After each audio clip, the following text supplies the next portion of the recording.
حضرت بایزید بستامی کتنے بڑے اللہ کے ولی ہیں، آپ کے بارے میں آتا ہے کہ ایک بار سردی کی راتیں تھی، ماں کے لیے ماں نے پانی مانگا۔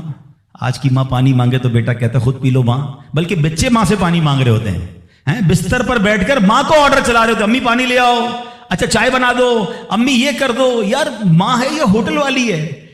اب تو بوڑھی ہو گئی نا ماں، اب تو تمہاری باری ہے کچھ ماں کی خدمت کر لو، کبھی خود کھڑے ہو کے پانی پلاؤ، کبھی خود کھڑے ہو کے ماں کو کوئی چیز پیش کرو، اب بھی ماں کو آرڈر دینا ہے۔ مگر کمال ہے ماں کہ بیٹا جوان ہو گیا، ماں بوڑھی ہو گئی، خدمت سے پھر بھی اس کا جی نہیں چراتی، پھر بھی اس کی خدمت کرتی ہے۔ ناشتے میں یہ کھانا ہے بیٹا، دوپہر کو کیا کھاؤ گے؟ اللہ اکبر۔ بایزید بستامی سے ماں نے پانی مانگا۔ اب کہتے ہیں ٹھنڈی رات تھی، پانی لے کر ماں کے پاس گئے، ماں کی آنکھ لگ گئی۔ ہم جیسا کوئی ہوتا تو بستر کے کنارے گلاس رکھتا، خود بھی سو جاتا، سرد رات تھی۔ ساری رات پانی کا گلاس لے کے کھڑے رہے، پتہ نہیں کب ماں کی آنکھ کھل جائے، کب پانی کی ضرورت ہو۔ جب ماں کی آنکھ کھلی نا تو پانی تھوڑا سا نا آپ کی انگلیوں پر لگ گیا تھا، تو وہ برف بن گیا تھا۔ اتنی ٹھنڈی رات تھی کہ پانی برف بن گیا تھا۔ تو اب ماں نے جب پانی مانگا نا تو جب گلاس کو ڈیٹیچ کیا، گلاس کو الگ کیا نا، تو خون نکلنے لگا چمڑی سے۔ تو ماں نے کہا کہ بیٹا یہ کیا ہوا؟ ماں نے خون بہتا دیکھا تو ساری بات بتائی کہ ماں اب میں پانی لے کر آیا، آپ آرام کر رہی تھی، میں کھڑا رہا، اب آپ نے پانی مانگا تو برف بن گیا تھا۔ تو ماں نے کیا کہا؟ اے اللہ میں اس سے راضی ہوں، تو بھی اس سے راضی ہو جا۔ ماں کے دل سے دعا لگی نا، وہ بایزید بستامی بن گئے، وہ اللہ کے ولیوں میں بہت بڑا مقام انہوں نے حاصل کر لیا۔ دیکھیں اچھا، آپ ہو سکتا ہے کسی کو شیطان سوال تو دماغ میں ڈال ہی دیتا ہے نا کہ یار ٹھیک ہے میری ماں بھی تو دعائیں دیتی ہے۔ دیکھیں ایک ماں تو ماں ہی ہوتی ہے، ماں کو تنگ کرو پھر بھی عموماً اس کی زبان سے دعا ہی نکلتی ہے۔ ایک دعا وہ ہے کہ آپ ماں سے کہیں اور وہ ماں دعا دے، ایک دعا وہ ہے کہ آپ کہیں نا ماں کو، خدمت ایسی کریں کہ ماں کے دل سے دعا نکلے۔ ہاں آپ کو بغیر بتائے آپ کا والد آپ کو دعا دے، آپ کی ماں آپ کو دعا دے، وہ دعا جو ہے نا، ہاں کتابوں میں لکھا کہ والدین کی دعا اولاد کے حق میں قبول ہوتی ہے۔ ہاں اگر دل سے دعا نکلے نا، ماں باپ دعا دے دے اور وہ بھی دل سے دعا دے دے، پھر تو کیسا مرتبہ ہے۔ بچے کو دین کے قریب لاؤ گے تو آپ کی خدمت کرے گا نا۔ آج کل تو دنیا کے اتنا حوالے کر دیا ماں باپ نے کہ بعد میں خود اپنے بچوں سے ڈر لگ رہا ہوتا ہے، ارے باپ رے باپ میرا بچہ بڑا آفیسر ہے، میرا بچہ بڑا ڈگری ہولڈر ہے، وہ فلاں ادارے میں کام کرتا ہے، اس کو برا لگ جائے گا۔ ارے تف ایسی اولاد پر جس سے ماں باپ بات کریں تو انہیں ڈر لگے کہ بیٹے کو برا لگ جائے گا۔ اپنے بیٹے کو دیندار بناؤ، انشاءاللہ اگر آپ کا بیٹا صحیح معنوں میں دیندار بن گیا، عالم بنا، مفتی بنا، یا بے شک اچھی کتابیں پڑھ کر قرآن و حدیث پڑھ کر اچھا مبلغ بن گیا، اس بیٹے کو ڈر لگے گا کہیں ماں باپ کو برا نہ لگ جائے۔ یہ فرق ہوتا ہے۔ بچہ دین سیکھے تو اب بچہ ماں باپ کا ادب کرتا ہے۔ تو بہرحال اگر ہم چاہتے ہیں کہ ہماری اولاد ہماری زندگی میں بھی ہماری فرما بردار رہے اور ہمارے مرنے کے بعد بھی ہمارے لیے صدقہ جاریہ بنے، تو ہمیں خود بھی نیک بننا ہوگا اور اپنے بچوں کو نیک ماحول سے وابستہ کرنا ہوگا۔ تو اللہ پاک ہم سب کو اپنے ماں باپ کا ادب بھی نصیب فرمائے، اور جو ماں باپ مجھے سن رہے ہیں اللہ کرے کہ ہم اپنے بچوں کی اچھی تربیت کرنے میں بھی کامیاب ہو جائیں۔ آپ بچوں کی اچھی تربیت کریں، وہ زندگی میں بھی آپ کے لیے دعائیں کریں گے۔ ہاں آپ کو پتہ ہے بچہ جس کا نمازی ہو، کیا پیارا دین ہے ہمارا۔ یقین کریں ماں باپ خالی بچے کو نیک بنا دیں، پھر دیکھو بچہ آپ کے لیے کیسا کام کرے گا۔ آپ دیکھیں ہر نماز میں بلکہ ہر قاعدہ آخیرہ میں وہ آپ کے لیے دعا کرتا ہے، اور کیسے دعا کرتا ہے؟ قبلہ رو با وضو بیٹھ کر، ہیں کیا کہتا ہے؟ ربنا اغفر لی ولوالدی وللمؤمنین یوم یقوم الحساب۔ فجر پڑھ رہا ہے، 2 بار آپ کے لیے دعا کی، اور کس حالت میں کی؟ با وضو، قبلہ رو بیٹھ کر۔ ظہر پڑھ رہا ہے، سنتوں میں دعا کی، فرض میں دعا کی، پھر سنتوں میں دعا۔ اب کیلکولیٹ تو کرو، اگر میں کچھ نہ کروں، اپنے بچے کو زندگی میں 5 وقت کا پابند نمازی بنا دوں، میرے مرنے کے بعد بھی وہ نماز پڑھتا رہے، ارے نہ ہے میری قبر پر روز نماز پڑھے گا، اتحیات میں بیٹھے گا، دعا کرے گا اللہ میرے ماں باپ کی بخشش فرما دے۔ کتنا خوبصورت مذہب ہے ہمارا، کتنا پیارا دین ہے۔ اولاد ایسی بنا کے جانا ہے کہ میرے زندگی میں بھی مجھے میرا بیٹا دعائیں دے، میری اولاد مجھے دعائیں دے، میری خدمت بھی کرے، اور مرنے کے بعد بھی میرے لیے صدقہ جاریہ کا باعث ہو۔ مگر وہ جب ہو سکے گا جب ہم خود نیک بنیں گے، اپنے بچوں کو نیک بنائیں گے۔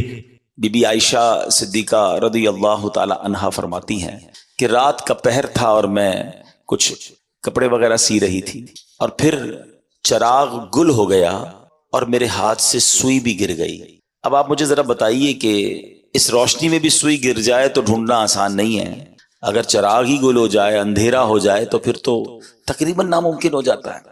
فرماتی میں سوئی تلاش کر رہی تھی کہ اتنے میں میرے آقا مدینے والے مصطفیٰ صلی اللہ تعالی علیہ وسلم اپنا نور برساتا چہرہ لے کر میرے کمرے میں تشریف لے آئے۔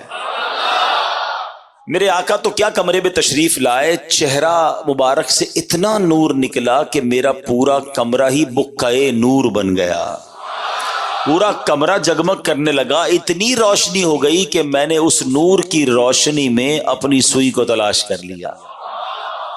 یہ بڑی کمال کی بات ہے، ذرا سمجھیے گا، کسی کا چہرہ روشن ہونا، کسی کا چہرہ اچھا ہونا، لوگ کہتے ہیں چہرے پہ بڑا نور ہے، بڑا برائٹ چہرہ ہے، یہ الگ بات ہے، مگر چہرے سے نور اتنا نکلنا کہ اندھیرا کمرہ ہی روشن ہو جائے، اس نور کا عالم کیسا ہوگا۔ اور یہ تو احادیث سے ثابت ہے، اگر ہم یہ پڑھتے ہیں نعت کے نور والا آیا ہے، نور لے کر آیا ہے، سارے عالم میں یہ دیکھو کیسا نور چھایا ہے، تو یہ تو احادیث سے نبی پاک کو لوگوں نے دیکھ کر بتایا، تو اتنا نور کہ کہتی میں نے سوئی تلاش کر لی۔ تو آپ فرماتی پھر میں نے نبی پاک سے عرض کیا حضور آپ کتنے حسین ہیں، آپ کا چہرہ کتنا روشن ہے۔ سرکار دو عالم علیہ الصلوۃ والسلام نے ارشاد فرمایا، آپ فرماتے ہیں بدبخت ہے وہ شخص جو قیامت کے دن میرا یہ چہرہ بھی نہیں دیکھ سکے گا۔ عرض کیا حضور وہ کون بدبخت ہے؟ فرمایا بخیل ہے، بخیل کہتے کنجوس کو، فرمایا کنجوس ہے وہ شخص۔ تو آپ نے کہا حضور وہ کون کنجوس ہے؟ اب ذرا پہلے تو اس بات کو سمجھیے کہ قیامت کے دن نبی پاک علیہ الصلوۃ والسلام کے چہرے کو نہ دیکھ سکنا یہ کوئی چھوٹی محرومی نہیں ہے۔ اگر میں آپ سب سے ایک سوال کروں کہ بتائیے وہ کون سی ذات ہے کہ قیامت کے دن جو شفاعت کرے گی، جو اپنے غلاموں کو تلاش کر کر کے انشاءاللہ اپنے کرم سے جنت میں لے جائیں گے، تو وہ کوئی اور نہیں ہے، وہ صرف جناب رسول اللہ صلی اللہ تعالی علیہ وسلم ہیں۔ بریلی کے تاجدار کہتے ہیں نا، سنتے ہیں کہ محشر میں صرف ان کی رسائی ہے، there is nobody else، اور کوئی نہیں ہے۔ سنتے ہیں کہ محشر میں صرف ان کی رسائی ہے، گر ان کی رسائی ہے لو جب تو بنائی ہے۔ تو اب جو نبی پاک کا دیدار ہی نہیں کر سکے گا، شفاعت کس سے لے گا؟ دامن میں کس کے چھپے گا؟ تو یہ چھوٹی محرومی نہیں، یہ بڑا پرابلم ہے۔ تو آپ عرض کرتی حضور وہ کون بخیل ہوگا، وہ کون کنجوس ہوگا؟ سرکار دو عالم صلی اللہ تعالی علیہ وسلم نے فرمایا وہ شخص جس کے سامنے میرا ذکر ہو اور وہ مجھ پر درود نہ پڑھے۔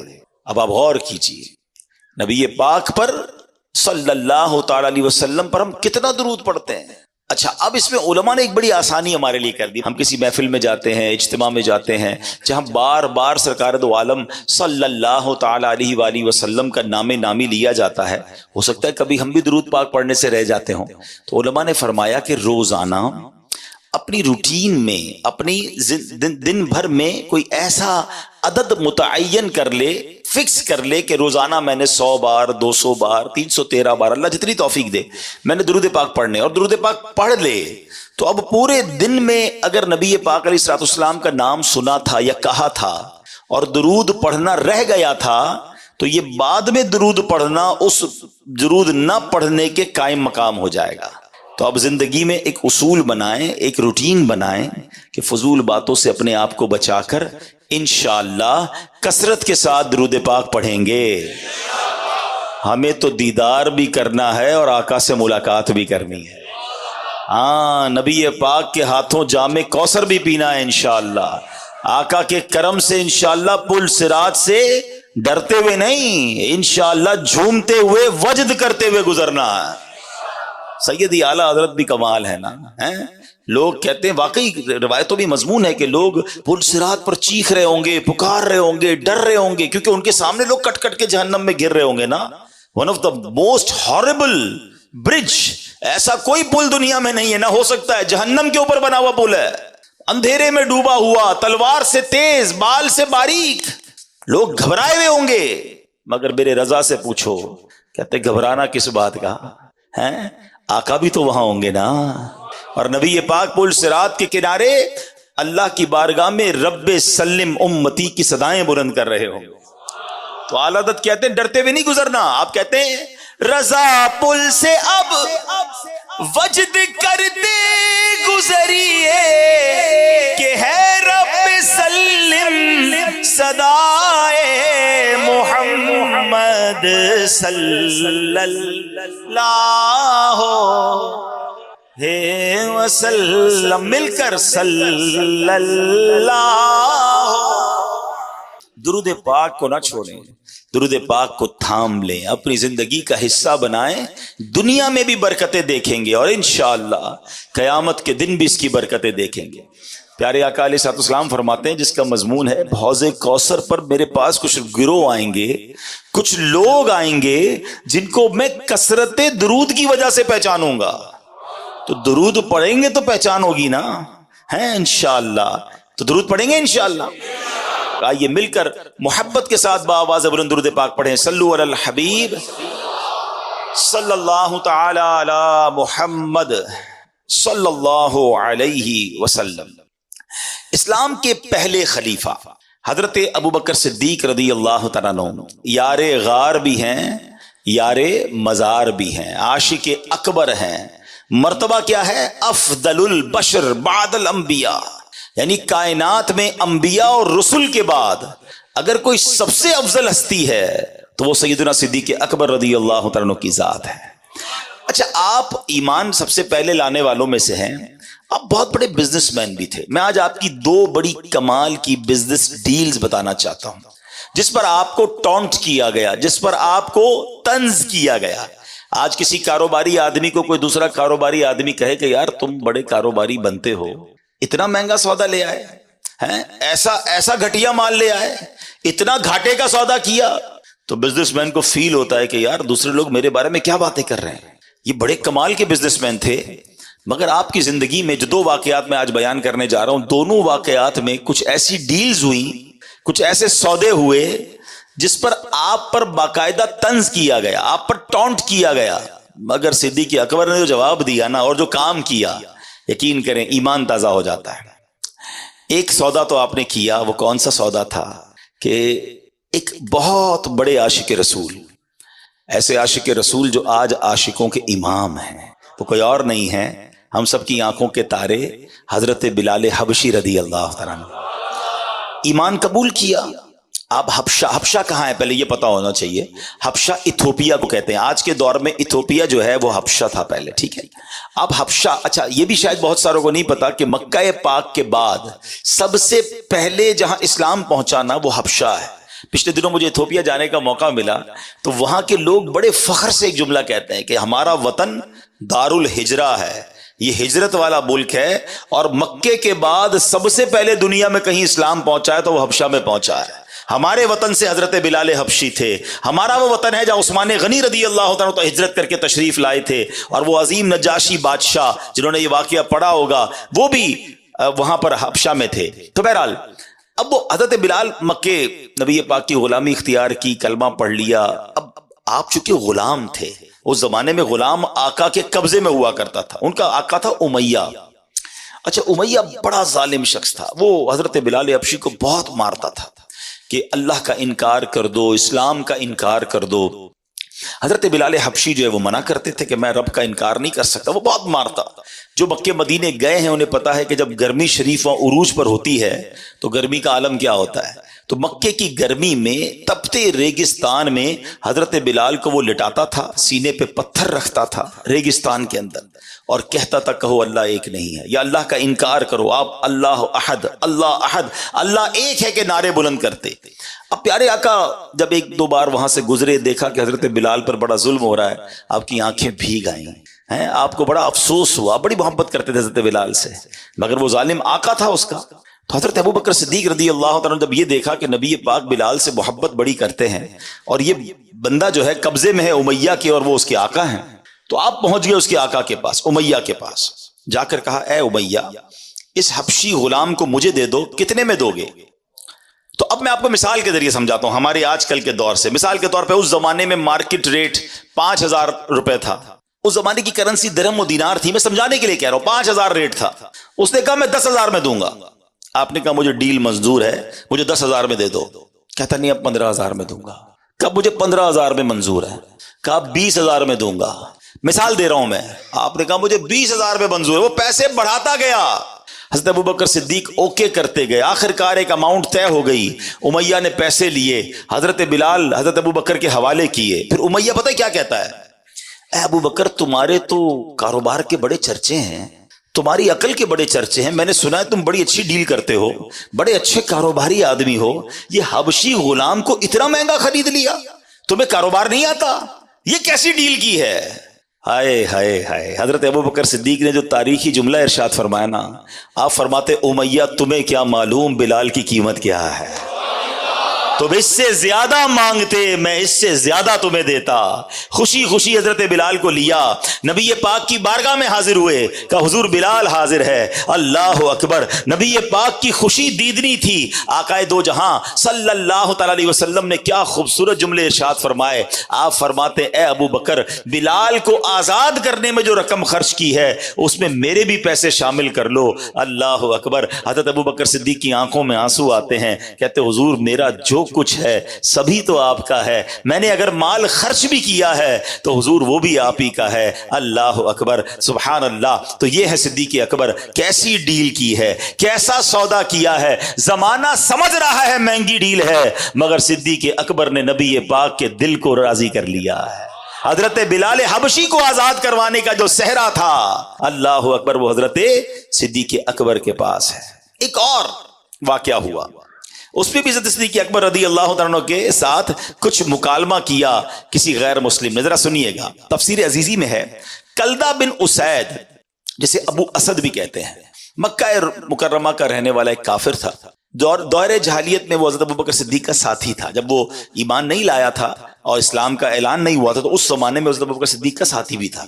حضرت ابوبکر صدیق اسلام قبول کر لیا. آپ نے جیسے ہی پتہ چلا, آپ تو اولین اسلام قبول کرنے والوں میں سے تھے, تو ایک دن اسلام جب آپ نے قبول کر لیا نا, کچھ دنوں بعد وہ آپ سے ملا اور کہتا ہے اے ابوبکر تم تو سوداگری میں ماہر تھے, تجارت میں ماہر تھے, اپنی عقل مندی کی وجہ سے ہمیشہ نفع کماتے تھے, اب تمہیں کیا ہوا, اپنے باپ دادا کا دین چھوڑ کر اسلام قبول کر لیا, اتنا بڑا نقصان اٹھا لیا. لات و عزا, یہ ان کے بت تھے. لات و عزا کی یعنی اہل مکہ کے جھوٹے خدا جن کی وہ پوجا کرتے تھے, ان کی شفاعت سے تم نا امید ہو گئے. معاذ اللہ. کہتے وہ ان کی جو بھی بلیسنگز وہ سمجھتا تھا اس سے تم نا امید ہو گئے. ہائے ہائے. اس بے وقوف کلدہ بن اسید کی بات سن کر حضرت ابوبکر صدیق نے پتہ کیا کہا, اے کلدہ, جو بندہ حق کو قبول کرے اور اچھے کام بجا لائے, کیا وہ نقصان اٹھانے والوں میں سے ہوتا ہے؟ کیا وہ بھلا نقصان اٹھاتا ہے؟ یعنی میں جس طرح دنیاوی تجارت میں ماہر ہوں نا, اس طرح میں نے آخرت کی تجارت میں بھی شاندار سودا کیا ہے. میں نے اس میں بھی عقل مندی دکھائی ہے, میں نے حق بات کو قبول کیا ہے. گھاٹے میں میں نہیں, گھاٹے میں تم ہو, میں نے تو بڑے نفع والا سودا کیا ہے. اب صدیق اکبر اسے سمجھا رہے ہیں. اب ذرا صدیق اکبر کا مرتبہ سمجھیے گا. آج آپ کو شاید پہلی بار پتا چلے گا کہ بچے کو قرآن پاک کی جو سورت یاد ہے, اس سورت کے نازل ہونے کا شان نزول کیا تھا. صدیق اکبر اسے بتا رہے ہیں, گھاٹا تم نے کیا ہے, میں نے نہیں, سودا میں نے کھڑا کیا ہے, نقصان میں تم ہو. ارے یہ دو بندوں کی بات ہے.